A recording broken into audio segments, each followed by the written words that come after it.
जय गुरु जी। शुक्राना गुरु जी।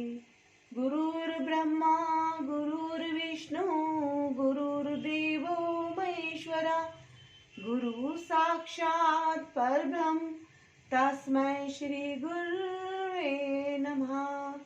जय गुरु जी। शुक्राना गुरु जी और सारी संगत को भी सुमन आंटी का प्यार भरा जय गुरु जी।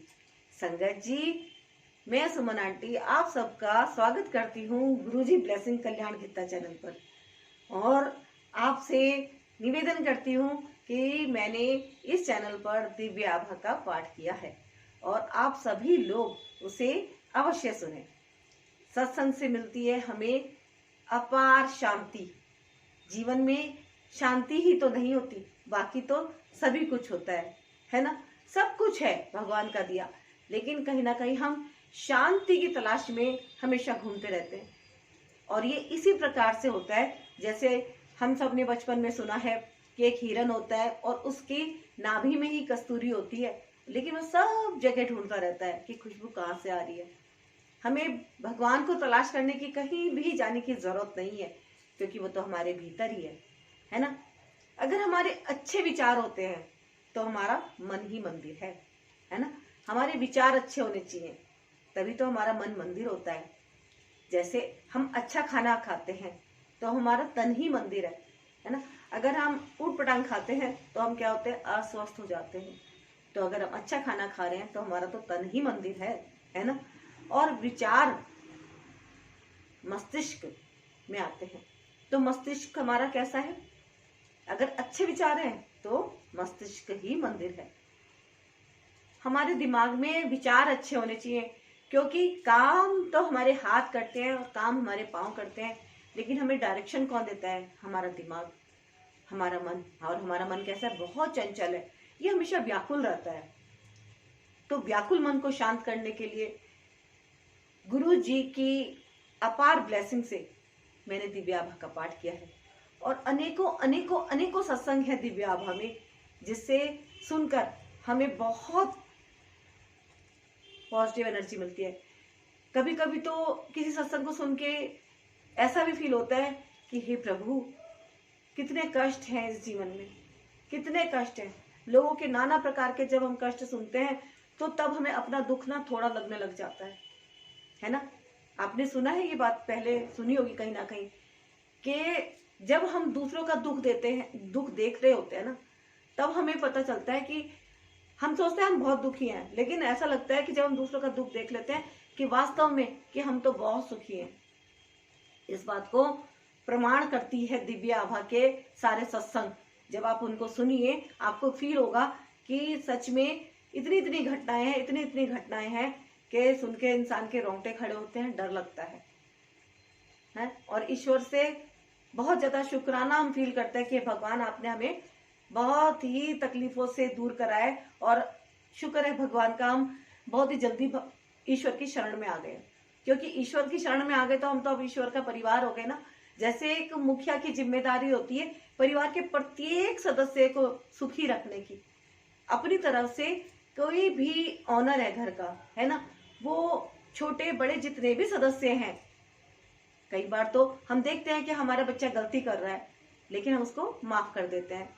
क्यों? सुना होगा वो भी आपने, क्षमा बड़न को चाहिए छोटों को उत्पात। यानी कि बड़े लोग जो होते हैं छोटों की छोटी मोटी गलतियां तो यूं ही माफ कर देते हैं, लेकिन क्या होता है, हमें अपने बड़ों का सम्मान करना चाहिए। मेन है सम्मान। अगर हम बड़ों का सम्मान करते हैं तो हमारी छोटी मोटी गलतियां तो यूं ही माफ हो जाती है। सम्मान मतलब सिमरन। अब जैसे गुरु जी हैं, गुरु जी को हम भोग लगाते हैं, हम जो भी खाते हैं हम गुरु जी को भोग लगाते हैं। भोग हमें क्या फील कराता है? क्या गुरु जी को खाने की कोई वो है, रिक्वायरमेंट है, उनको कोई जरूरत है? नहीं, वो है श्रद्धा कि मेरा ये जो भक्त है जो मेरी शरण में आया है मेरी रिस्पेक्ट कितनी करता है। क्योंकि एक बड़े इंसान को रिस्पेक्ट चाहिए, है ना, चाहे मैं हूं चाहे कोई भी हो, क्या चाहिए? रिस्पेक्ट। तो क्या है, अगर हम चाय पीते हैं, लस्सी पीते हैं, नाश्ता कर रहे हैं, डिनर लंच कुछ भी हम जब करते हैं, थोड़ा सा अगर हम थाली में प्रभु को दे देते हैं तो फिर उसमें प्रभु की ब्लेसिंग आ जाती है। और फिर परिवार का प्रत्येक सदस्य जब उसको खाता है तो देखिए क्या दिव्य अनुभूति होती है कि परिवार के जो छोटी मोटी चीजें होती है ना, कलह क्लेश टै टै पै पै, वो सब ऑटोमेटिकली शांत हो जाने लग जाती है, क्योंकि अब हम दूसरों का सम्मान करना सीखते हैं, है ना। सबसे बड़ी बात होती है हम सम्मान करना सीखें। बेवजह की बातों में उलझ उलझ कर आजकल लोग अपना कितना टाइम वेस्ट कर देते हैं। लाइफ बहुत छोटी होती है ना। आप ये देखिए, ऐसा लगेगा जैसे दिवाली अभी तो गई थी और अभी फिर आ गई है ना। होली अभी तो गई थी और अभी फिर आ गई है। तो इसका मतलब क्या है, जो साल ये जो बीतता है ना, ये जो जनवरी फरवरी मार्च अप्रैल मई जून जुलाई अगस्त सितंबर अक्टूबर नवंबर दिसंबर, ये जो साल बीत रहा है, ये इसकी रफ्तार बहुत तेज है ना। कभी मैंने सुना था कि कैलाश पर्वत पे, जहाँ पे शिव जी का निवास स्थान है, वहां पे कोई उन पर्वतों की चढ़ाई नहीं कर पाया, क्योंकि वहां की जो है, जब जाते हैं लोग चढ़ाई करने की, जिन्होंने ट्राई करा भी है, हालांकि कोई भी कामयाब आज तक नहीं हो पाया, लेकिन वहां का एक तो दिशा भ्रम होता है, दूसरा वहां पे लोगों के नेल्स जल्दी बढ़ने लग जाते हैं, बाल जल्दी बढ़ने लग जाते हैं, स्किन पे झुर्रियां टाइप की आने लग जाती है, यानी कि उम्र उनकी बहुत ज्यादा जल्दी तेजी से फास्ट फास्ट दौड़ने लगती है। तो इसी बात को हम थोड़ा सा फील करते हैं कि आजकल जो समय है ना, हमें पता नहीं पता चल रहा है या नहीं चल रहा है, लेकिन बहुत जल्दी बीत रहा है। कुछ है जो समय की रफ्तार तेज हो गई है, हमें पता नहीं चल पा रहा है, दिन छोटे हो रहे हैं, क्या हो रहा है कुछ समझ नहीं आ रहा। लेकिन हाँ, बस इस बात से आप अनुभव कर लीजिए कि साल का पता नहीं चलता और साल खत्म हो जाता है। तो क्यों इतने इंपॉर्टेंट समय को, जो भगवान ने इतना प्यारा जीवन हम लोगों को दिया है, क्यों ना हम उस प्रभु का शुक्राना करने में अपना समय लगाएं कि हे प्रभु, आपका बहुत बहुत शुक्राना है ना। तो हमारा जो विचार है, हमारा जो व्यवहार है, उससे हमारा मन सुखी होता है, खाना खाते हैं उससे हमारा तन सुखी होता है ना। तो हमें सबके साथ अपना व्यवहार अच्छा रखना चाहिए। अगर हमारे जीवन में व्यवहार अच्छा होगा, आहार अच्छा होगा और विचार हमारे अच्छे होंगे, तो हमारा जीवन ही सुखमय बन जाएगा और जीवन फिर हमारा हमारा किसी मंदिर से कम नहीं होगा। गुरु जी की स्वरूप रखने से हर घर में, जहां पे भी गुरु जी के स्वरूप स्थापित हो चुके हैं, और जितने भी लोग हैं जो गुरु जी की संगत है, स्पेशली जितनी भी संगत है गुरु जी की, अगर वो उन्हें अपना 100% सरेंडर कर चुके हैं, तो वो घर फिर मंदिर बन गया है। अब कहीं भटकने की जरूरत नहीं है। अपनी जो प्रॉब्लम है गुरु जी के आगे अरदास करो, है ना। तो अपना जीवन सुखी बनाएं, स्वस्थ रहें, खुश रहें, खुशियां बांटें। खुशियां बांटने से ही खुशियां प्राप्त होती है, दुआएं देने से ही दुआएं प्राप्त होती हैं, है ना। गुरु जी ने हमें एक परिवार में जो जोड़ा है कि ये गुरु जी की संगत है, सब गुरु परिवार खुश रहे।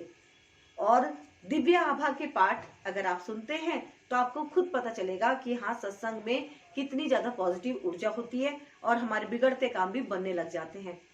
आप उसको अवश्य सुनिएगा और लोगों के साथ अपने सत्संग भी शेयर कीजिएगा कि आपको कैसा कैसा फील होता है उसको सुनने के बाद, है ना। जैसे हम गुरु जी की संगत में जुड़ जाते हैं तो हमारी ऑटोमेटिकली सारे काम बनने लग जाते हैं। दिव्य आभा सदमार्ग पे चलने का रास्ता सिखाती है। ये बात मैं दृढ़ता के साथ इसलिए कह रही हूँ क्योंकि मैंने अपने अंदर खुद ये चीजें महसूस करी है। पहले मुझे बच्चों के ऊपर गुस्सा आता था, झंझलाहट होती थी, है ना, छोटी छोटी बातों पे मैं भी बिल्कुल चिढ़ जाती थी। लेकिन मैंने जब से गुरुजी की शरण प्राप्त की है, तब से मेरे व्यवहार में बहुत परिवर्तन आ गया है। और ये मैं अपना सत्संग है जो मैं आपके साथ शेयर कर रही हूँ, ये मेरा अपना पर्सनल अनुभव है। मैंने अपने जीवन में इतने चमत्कार फील करे हैं ना। आप गुरुजी की शरण में आ जाइए और गुरुजी तो बस अपने आप ही ब्लेस करते रहेंगे। कुछ नहीं करना है, गुरुजी का सिमरन करना है। उठते बैठते सोते जागते जब भी करो गुरुजी का शुक्राना करो। गुरुजी आपका बहुत बहुत शुक्राना है।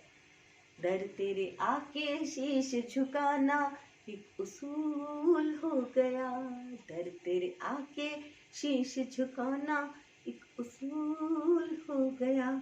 शुक्राना शुक्राना गुरुजी तेरा शुक्राना, गुरुजी तेरा शुक्राना। मैं तो दिन रात गुरुजी का शुक्राना बहुत करती हूँ। और बस गुरुजी, बस आपने मुझे जो डायरेक्शन दिखाने हैं मैंने तो वैसे ही चलना है। 100% सरेंडर मैंने अपना गुरुजी के सामने कर दिया है। उनके चरणों में मैंने स्थान प्राप्त कर लिया है और अब उन्होंने मेरा हाथ पकड़ लिया है। जय गुरु जी, शुक्राना गुरु जी। संगत जी, गुरु जी ब्लेसिंग कल्याण कीता को अगर आपने अभी तक सब्सक्राइब नहीं किया है तो प्लीज जरूर कीजिएगा। और मैं मीठे मीठे सत्संग आपके सामने लेके आती रहूंगी, आती रहूंगी, आती रहूंगी। जय गुरु जी, शुक्राना गुरु जी, लाख लाख शुक्राना गुरु जी।